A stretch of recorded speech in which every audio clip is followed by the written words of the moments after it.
So this video we're going to go over what are the 5 best long range options inside Warzone 2 after the Season 2 update. We've got a few buffs and nerfs and we're going to go over the 5 best long range rifles. Now this is going to be based off of feels, so if you do want stats content, we will be making that shortly. Now with all that being said, starting off at number 1, we've got the TAQ-56. The TAQ-56 never got touched with this update and therefore it's still going to be a really solid choice. It's basically the second choice before the update, and now it's probably going to be either the main choice or still probably second, depending on how you look at things. Now when it comes to the build, the optic can change whatever your preference is. Attachment tuning for the OPV4 optic is what you see on screen just now, all the way down for aim down sight speed, and then I do like to use the close eye position. Now mags, you need to use the largest mag, so we've got the 60 round mags on there. That is just pretty much standard.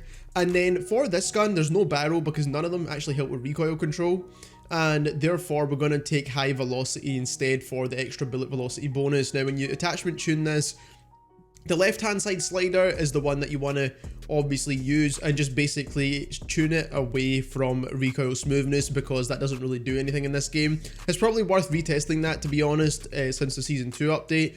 Because they have changed a lot of the tuning aspects of this, so we might test that again. But also the recoil steadiness slider at the bottom, you can push it towards one side or the other, but I wouldn't recommend going too far. But the tuning that I'm using is the one that you see on screen just now. Then the Precision 40 is the best under barrel grip for any long range rifle, some close range guns as well, to be fair. Only exception to that really is LMGs that have specific under barrel grips, so that is the only exception. And then when it comes to attachment tuning, this is what you see on screen just now as well. So hip, walking movement speed, aim down sight speed, and that is how we're tuning this.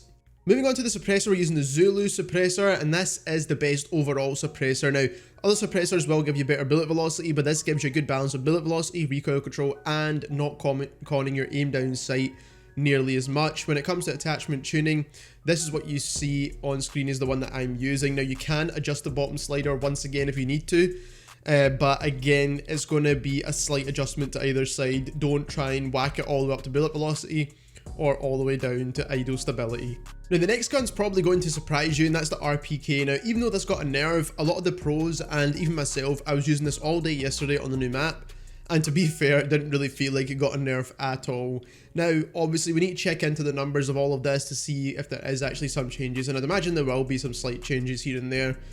But for the most part, this gun still feels relatively the same.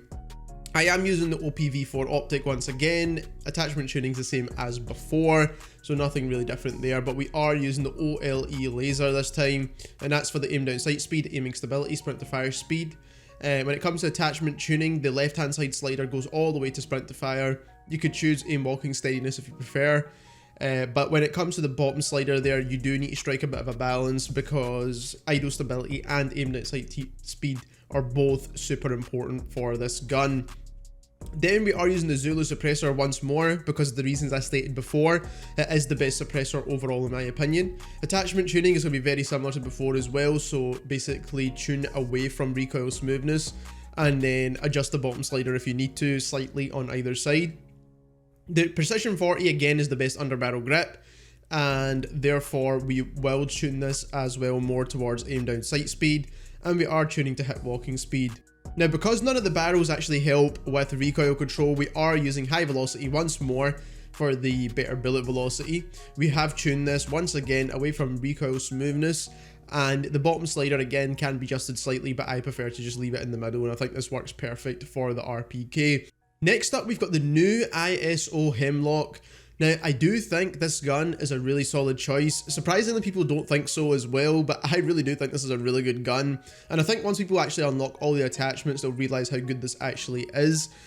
Obviously, with the attachment tuning, we'll make this gun even better. But when it comes to the attachments itself, you do want to use the OPV4 optic, and then attachment tune it to basically what we had before. 45 round mags, this is where I do think the gun lacks a little bit.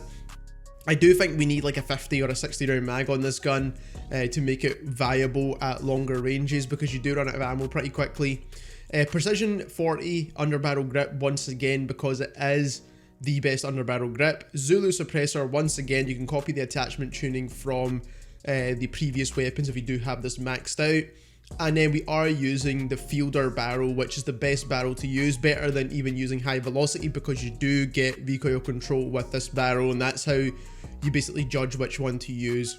Now, obviously, it being a new gun, I do want to show you this in the firing range and how easy it is to actually land shots at a distance. As you can see, they are super easy to control. There's not a lot of recoil on this gun whatsoever. The only thing is, like I said, the magazine is not large enough to take on multiple opponents. Maybe you'll get maybe 2 downs with this if you're at a semi-decent range. But in terms of recoil control and how this gun feels, it feels amazing. The next gun's probably a bit of a surprise as well, and that's the KASTOV-762, which is another gun that actually got a nerf with this update. And again, after using it yesterday, it didn't really feel like it got nerfed too much. And that kind of goes for the whole of this update, to be honest. Is another gun that we'll talk about in the next video that I think never really got nerfed too hard either. But for the KASTOV-762, when you want to build this gun, you do want to use the AIM OPV4 or whatever optic you like. Attachment tuning is what you see on screen just now. 40 round mags because it is the largest mags available. Precision 40 underbarrel grip, once again with the attachment tuning you see on screen at the moment.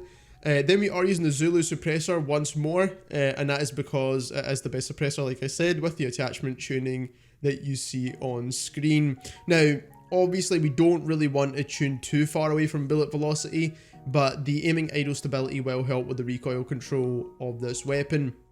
And then we are using the 406mm barrel, which is the best for this gun overall, and we are tuning this to recoil steadiness and aim down sight speed. Now, with this build, this gun can absolutely laser as well. Like, with that, you could see how easy it was to kill that target at distance. There's not even that much recoil control needed to actually land your shots with this gun, to be honest, and it does kill super quick. And even if they did nerf the TTK of this gun, it was absolutely insane before, especially for long range.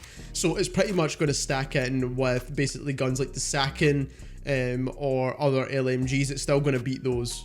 Next up, we've got the M13B. Now, this gun actually got a buff with this update, and it actually feels quite good, to be honest. It's super low recoil, which is definitely very handy for most people. So if you are starting out, this is a gun to try, especially if you have it unlocked. The AIM OPV4 optic is what we're using here, once again, with the attachment tuning you see on screen at the moment. 60 round mags is obviously a must because it does fire really, really quickly. The Precision 40 underbarrel grip with the attachment tuning once more on screen. Again, this is just a kind of copy paste of what I have at the moment. Then we are using the Zulu suppressor once more, and again, you can check the sim.gg website if you want to see which suppressor you prefer, but like I said, this is the best balance. And then again, you can adjust the bottom slider here if you really wanted to, but I don't really recommend it too much. And then lastly, we are using the Brune Echelon barrel, and with the attachment tuning you see on screen just now.